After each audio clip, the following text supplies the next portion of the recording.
Assalamualaikum warahmatullahi wabarakatuh. Waalaikumsalam warahmatullahi wabarakatuh. Alhamdulillahilladzi hadana li hada wa ma kunna linahtadiya laula an hadanallah. Asyhadu an la ilaha illallah wahdahu la syarika lah, al-malikul haqqul mubin. Wa asyhadu anna nabiyyana Muhammadan abduhu wa rasuluh alladzi arsalahu rahmatan lil alamin basyiran wa nadhira wa da'iyan ila Allah bi'idnihi wa sirajan munira. Allahumma shalli wa sallim ala sayyidina Muhammad wa ala alihi wa ashabihi wa tabi'in wa tabi'ihim bi ihsanin ila yaumil mahsyar. Amma ba'du. Hadratil muhtaramin, para alim ulama, para pilih sepuh, khusus kepada pimpinan majelis Bapak Ahmad Zainuddin Al-Hajj, ugi sedanten jamaah ingkang mugi-mugi senantiasa dirahmati Allah Subhanahu wa taala. Alhamdulillah kita saged kempal dalam keadaan sehat walafiat. Saat perlu mugi-mugi ilmunipun Allah Subhanahu wa taala. Mugi-mugi amal kula panjenengan dicatat kalian Allah sebagai amal kebaikan. Amin. Allahumma sholli wa sallim ala sayyidina Muhammad. Mugi-mugi sholawat serta salam tetap teraturkan terkirimaken dumateng junjungan kita Nabi Muhammad sallallahu alaihi wasallam, ingkang dados panutan kita, ingkang nyelametake kita ing dalem dina kiamat manggilan kita arep syafaatipun wijing dinten kiamat. Hadirin ingkang dimuliakan oleh Allah Subhanahu wa taala, iki kita mulai kalaupun dipesenipun kali Gusotik kengken nerusaken pembahasanipun fasolatan. Bismillahirrahmanirrahim. Niatus sholawatil khamsi, niku niate sholat 5 waktu. Tonto jawabanipun niat anggenipun ketika kita sholat. Ada tata caranya, syarat dan rukunnya supaya apa? Supaya niatnya benar. Dipun tulisaken luwih dhisik perlu diweruhi syarat-syarat niat ing dalem sholat.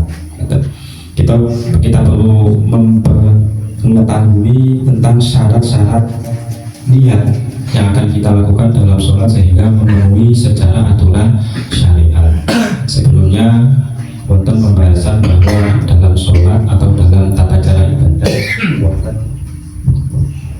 ada yang dinamakan syarat dan rukun.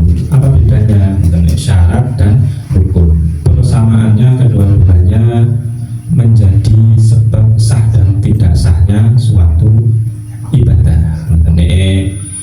Kalau dalam hal sholat berarti syarat dan rukun itu sama-sama mempengaruhi sah dan tidak sahnya sholat. Lah perbedaannya apa? Perbedaannya apa? Kalau syarat itu di luar pekerjaan tersebut, di luar sholat. Kalau rukun menjadi bagian di dalam sholat. Secara ringkas, contohnya kalau syarat, bahwa syarat wajib sholat itu nopo. Yang pertama adalah Islam. Berarti kan Islamnya sebelum melakukan sholat, itu contoh syarat. Kalau rukun yang ada di dalam sholat, contohnya takbiratul ihram atau berdiri. Nah itu kan ada di dalam sholat. Dan yang pertama adalah yang dibahas adalah niat. Niat dalam secara bahasa artinya adalah al-qasdu. Ini bahasa Jawa ini ngejo. Karena ini boten ngejo ya gak ada di sholat. Kalau digambarkan seperti ini, ada orang ini puasa nih.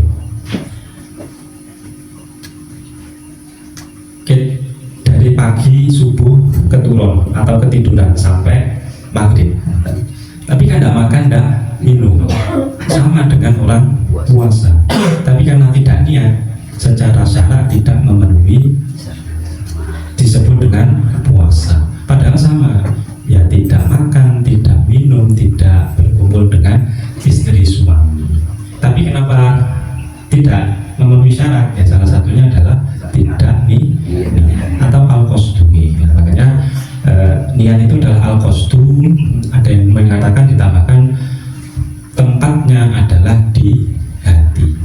Niat aslinya itu adalah di hati. Yang memenuhi syarat sebetulnya adalah niat yang di hati. Nanti ada penjelasannya. Niat atau al-qasdu, dasar hadisnya adalah salah satu hadis pertama yang ada di dalam kitab Al-Arba'in Nawawiyah yang bunyinya innamal a'malu binniyat wa innamal likulli imri'in ma nawa. Al-hadis al-kama qala Rasulullah sallallahu alaihi wasallam. Setiap amal perbuatan tergantung niatnya, dan pelaku dari amal tergantung dia mendapatkan tergantung apa yang diniatkan. Nah, terus itu adalah penjelasan tentang hadis niat. Lebih lanjut lagi, ada niat niku yang bisa menyebabkan sesuatu yang tidak ada kadang kita pandang tidak ada nilainya, tapi bisa bernilai ibadah karena ada niat. Juga dengan kebalikannya, kita pandang suatu pekerjaan atau amal itu adalah ibadah, tapi karena jeleknya niat maka amal tersebut bernilai sebagai maksiat. Yang pertama, sebagaimana contoh yang biasa kita kerjakan adalah makan, minum, tidur, terus bekerja. Ini kan kalau kita lihat pandangan orang lain biasa, tidak ada nilai niatnya. Tapi kalau kita tidak ada nilai ibadahnya nih, kalau kita niati, nah itu akan menjadi sebuah ibadah. Contohnya seperti ini, kalau kita bekerja nang sawah, nang tegal, buka toko, niatnya untuk melakukan kewajiban kepada Allah karena diperintah untuk mencari sesuatu yang halal, maka ketika kita teng sawah mulai jam 6 sampai jam 12 berarti mendapat nilai ibadah. Tapi kalau tidak diniati ya mboten, ya mek kesel tok. Turu nggih ngoten. Turu diniati wis pokoke gampangan ben aku ben gak ngrasani wong. Menghindari maksiat. Berarti mulai jam 9 sampai jam 4 mendapatkan nilai ibadah terus. Kalau tidak diniati ya oleh turu tok. Tapi juga dengan hal yang lain, minum dan lain-lainnya. Itu niat secara umum. Terus akan saniki tentang niat sholat. Niat sholat yang pertama dituliskan yang sholat iku fardu wajib ono sejone lan ditentokake sholat opo kang den lakoni serta kudu niat ngelakoni keperluane. Bahwa niat kalau sholatnya berupa sholat fardu yang ada atau yang harus diucapkan, yang pertama yaitu sejo atau niat menyengaja melakukan sholat. Yang kedua adalah kefarduannya. Yang ketiga adalah jenis sholat yang membedakan satu dengan yang lain. Contohnya bagaimana? Yang pertama adalah yang menyengaja, yaitu dengan lafaz usolli, saya sholat. Itu sudah termasuk menyengaja. Lalu kefarduan dan jenis sholat. Fardhos subahi, ini ada dua, yaitu fardu dan jenis sholat yang membedakan satu dengan yang lain. Fardhol asri, fardhol isya'i, fardhol maghribi. Nah, tentang niat tadi, kalau sholatnya fardu cukup 3 nih. Secara kaidah fikih usolli fardhol asri cukup. Nah, sekarang kalau kebiasaan kita perlu jelaskan bahwa tadi saya jelaskan bahwa niat itu tempatnya di mana? Di hati. Tapi ulama-ulama kita, karena kita yang awal-awal belum bisa kerentek katanya hatinya, maka ada yang namanya talafut niat. Talafut niat itu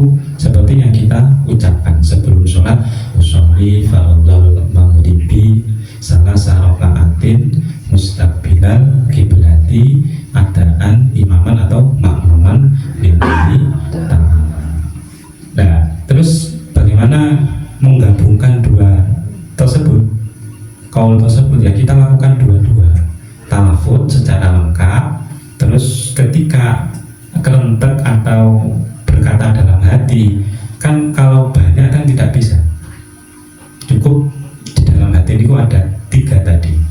Saya niat sholat fardu asar, atau saya niat sholat fardu maghrib, dan yang lainnya.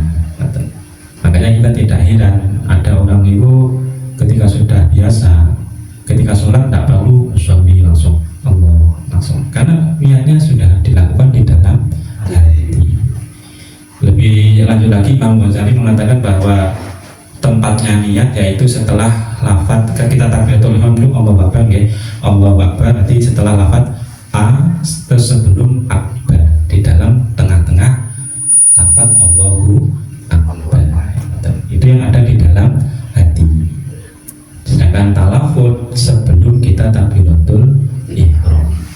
Yang lagi yaitu ketika kita sholat fardu, niat yang dalam hati cukup 3 jenis tadi, yaitu niat menyengaja sholat, terus kefarduan sholat, dan jenis sholat yang membedakan dengan sholat yang lain, itu yang dalam hati. Maka saya ulangi lagi bahwa kita bisa melakukan dua-duanya, talafut saja, talafut dan dalam hati, atau dalam hati saja, dua-duanya. Terusnya yang nomor 2, jenis yang sholat itu sholat kang tertentu waktune, kayata sholat riyaya loro, sholat rawatib yaitu sadurunge utawa sawise sholat fardu, utawa sholat sunat kang ana sebabe, kayata sholat istisqa yaitu nyuwun udan, sholat khusyuk lan khusyuk, gerhana srengenge utawa rembulan, kang diwajibake ing dalem niat mau yaiku ana sejone lan nerangake katentune sholat sunat apa kang den lakoni. Kalau yang kedua yaitu jenis sholat sunat, secara ringkas sholat sunat itu ada 2, yaitu sholat sunat yang waktunya tertentu, ada batasnya maksudnya. Yang kedua yaitu sholat sunat yang tidak ada batas waktunya. Apa ada sholat yang tidak ada batas waktunya? Wonten. Sekarang yang ada batas waktunya, contohnya sholat hari raya Idul Fitri dan hari raya Idul Adha, yaitu waktunya dari mana? Mulai terbitnya matahari sampai tergelincirnya matahari, berarti sampai duhur. Jadi kalau ada orang masih jam 11 melakukan sholat Idul Fitri atau Idul Adha, kira-kira boleh atau enggak? Boleh. Terus yang tertentu waktunya yaitu sholat gerhana matahari dan gerhana rembulan. Mulainya kapan? Ya ketika mulai gerhana. Selesainya ketika wis pulih, tahu pulih kan pulih, apa? Gila. Waras. Wis gak dipangan gerhana. Baik rembulan maupun matahari. Jadi wonten waktunya. Terus ada lagi sholat yang ada waktunya yaitu sholat rawatib. Kita menyebutnya sunat ba'diyah dan sunat qobliyah. Kalau qobliyah waktu mulainya kapan? Ketika sudah waktu masuk sholat. Contohnya kalau mau sholat qobliyah zuhur, ngenteni masuk zuhur jam 11. Lihat sholat qobliyah dulu, kita masuk betul ini. Sampai kapan habisnya? Yaitu habisnya ketika pun sholat dulu. Begitu juga qobliyah duhur, itu masuknya ketika sudah ba'diyah duhur, itu masuknya ketika sudah masuk sudah melakukan sholat duhur. Habisnya kapan? Ketika sudah masuk waktu asar. Nanti ada waktunya. Contoh ketika macam-macam sholat yang ada waktunya. Terus ada macam sholat sunat yang tidak ada waktunya. Artinya bagaimana? Artinya dilakukan di waktu kapanpun boleh. Contohnya sholat tasbih. Sholat tasbih ini kalau di sini biasanya malam ya. Kadang-kadang malam. Kalau dilakukan pagi angsal boten. Ansar. Sholat hajat.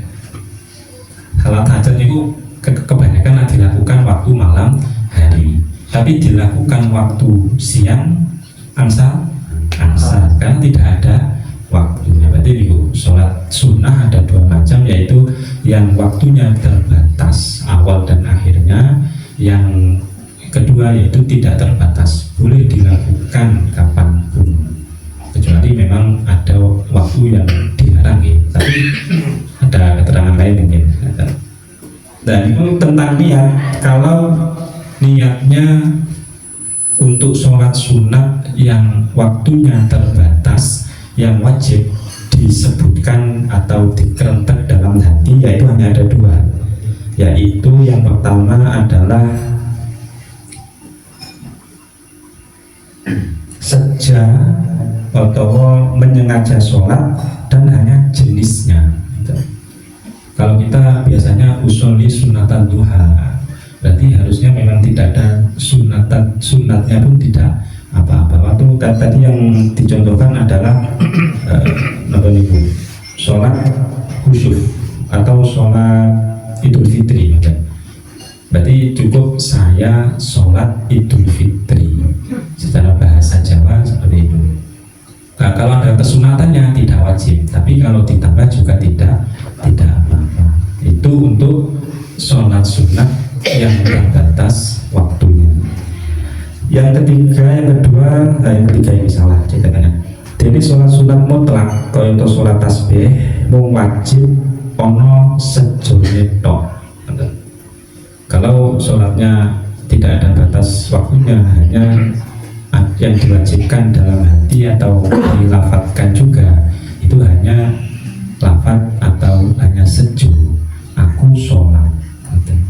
Menurut Raden berarti ini penah gitu, aku sholat, bukan itu sholat tasbih atau sholat sing tidak ada batas waktunya, sholat hajat.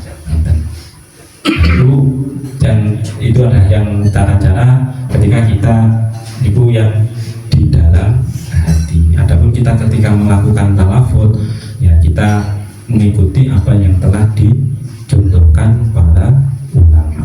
Dan seperti contoh di sini disebutkan ini iki ono lafaz niat sholat fardu. Yang pertama niate sholat subuh. Usolli fardhus subhi rakaataini mustaqbilal kiblati adaan makmuman atau adaan imaman lillahi ta'ala. Ini yang talafut atau mengucapkan niat dengan bibirnya, sehingga bisa di talafut itu batasannya adalah bisa didengar oleh minimal oleh telinganya sendiri. Yang artinya kalau bahasa Jawa itu enak, niat ingsun sholat fardhu subuh 2 rakaat madhep kiblat nekani ing waktune dadi makmum atau dadi imam krana Allah Ta'ala. Yang kedua niate sholat zuhur usolli fardhu zuhri 4 rakaatin mustaqbilal kiblati adaan makmuman imaman lillahi ta'ala. Yang artinya niat ingsun sholat fardhu zuhur 4 rakaat ing dalem waktune dadi imam atau dadi makmum krana Allah Ta'ala. Selanjutnya yaitu niat sholat asar usolli fardhu asri 4 rakaatin mustaqbilal kiblati adaan makmuman lillahi ta'ala.